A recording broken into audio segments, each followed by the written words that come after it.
Hello students, आज हम पढ़ेंगे केमिस्ट्री क्लास 12th का सेकंड चैप्टर सॉल्यूशन, जिसे हिंदी में कहते हैं विलयन।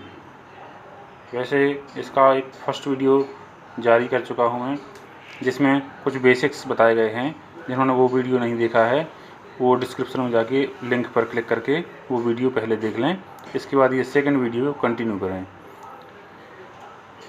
और जिन्हें बेसिक्स मालूम हैं वो यहाँ से स्टार्ट कर सकते हैं। तो हम बात करें सॉल्यूशन की। 12th केमिस्ट्री के कोर्स में जो सॉल्यूशन है वो है बाइनरी सॉल्यूशन। बाइनरी सॉल्यूशन का मतलब होता है ऐसा सॉल्यूशन जिसमें दो कंपोनेंट होते हैं। इनमें से एक कंपोनेंट को हम कहते हैं सॉल्यूट और दूसरे को कहते हैं सॉल्वेंट। तो इस प्रकार से दो चीज़ों से मिलकर बना होता है सॉल्यूशन। पहला है सॉल्यूट, जिसे हिंदी में कहते हैं विलेय, और दूसरा भाग होता है सॉल्वेंट, जिसे हिंदी में कहते हैं विलायक। इन दोनों के मिलने से ही बनता है सॉल्यूशन या विलयन। तो हम समझते हैं इसकी परिभाषा को। सबसे पहले विलयन में दो चीज़ें होती हैं, विलेय और विलायक। अब विलेय किसे कहते हैं और विलायक किसे कहते हैं, इसकी अवधारणा को आज हम अच्छी तरह से समझेंगे। तो सबसे पहले हम देखते हैं विलेय क्या होता है। विलेय वह पदार्थ होता है जिसे घोला जाता है, जो घोला जाता है। The substance which is dissolved is called solute. और दूसरा देखें सॉल्वेंट या विलायक। विलायक वह पदार्थ होता है जिसमें घोला जाता है,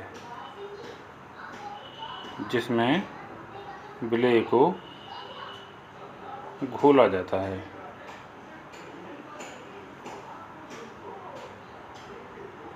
इस प्रकार से एक परिभाषा बनती है कि विलेय वह पदार्थ जो घोला जाता है, और सॉल्वेंट वह पदार्थ है जिसमें विलेय को घोला जाता है। The solvent is a substance in which solute is dissolved. और जब दोनों को मिलाया जाता है तो बनता है विलयन। अब ये जो सॉल्यूट हैं और सॉल्वेंट हैं, ये किसी भी भौतिक अवस्था में हो सकते हैं। यह सॉल्यूट ठोस द्रव गैस तीनों अवस्था में हो सकता है, सॉल्वेंट भी ठोस द्रव गैस तीनों अवस्थाओं में हो सकता है। इसके आधार पर भी विलयन की विलेय और विलायक की परिभाषा बनती है। जैसे हम देखते हैं पानी में नमक घोला गया है, तो पानी वह पदार्थ है जिसमें घोला जा रहा है, तो पानी होगा विलायक, और नमक जो कि घोला जाता है ये होगा विलेय। अब हम देखते हैं नमक जो है वो ठोस अवस्था में है और पानी द्रव अवस्था में है, और इससे जो विलयन बनेगा वह भी द्रव अवस्था में होगा। तो यहाँ से विलेय और विलायक की एक परिभाषा और निकल के आती है कि वह पदार्थ जिसकी भौतिक अवस्था विलयन की भौतिक अवस्था के समान होती है उसे हम कहते हैं विलायक या सॉल्वेंट, और जिसकी भौतिक अवस्था विलयन की भौतिक अवस्था से भिन्न होती है उसे हम कहते हैं विलेय। जैसे इस उदाहरण में देखें, जो विलयन बना है वह द्रव अवस्था में है, और इसे बनाने वाले जो दो घटक हैं, इन दोनों घटकों में से जो घटक या जिस घटक की भौतिक अवस्था विलयन की भौतिक अवस्था के समान होगी वह कहलाएगा विलायक। तो हम यहाँ देखते हैं पानी की जो भौतिक अवस्था है वो विलयन की भौतिक अवस्था के समान है, इसलिए पानी होगा यहाँ पर विलायक, और नमक होगा यहाँ पर विलेय, क्योंकि इसकी भौतिक अवस्था ठोस है जो कि विलयन की भौतिक अवस्था से भिन्न है। अब हम आगे बढ़ते हैं। कभी कभी ऐसा भी होता है कि विलयन में जो विलेय और विलायक हैं दोनों की भौतिक अवस्थाएं समान हो। जैसे कि हम एक उदाहरण लेते हैं, डीजल और पेट्रोल, इन दोनों को आपस में यदि मिला दिया जाए, अब दोनों को आपस में मिला देने पर भी एक विलयन बनेगा, क्योंकि विलयन का अर्थ ही होता है दो या दो से अधिक पदार्थों का समांगी मिश्रण। तो इस प्रकार से विलयन बनता है।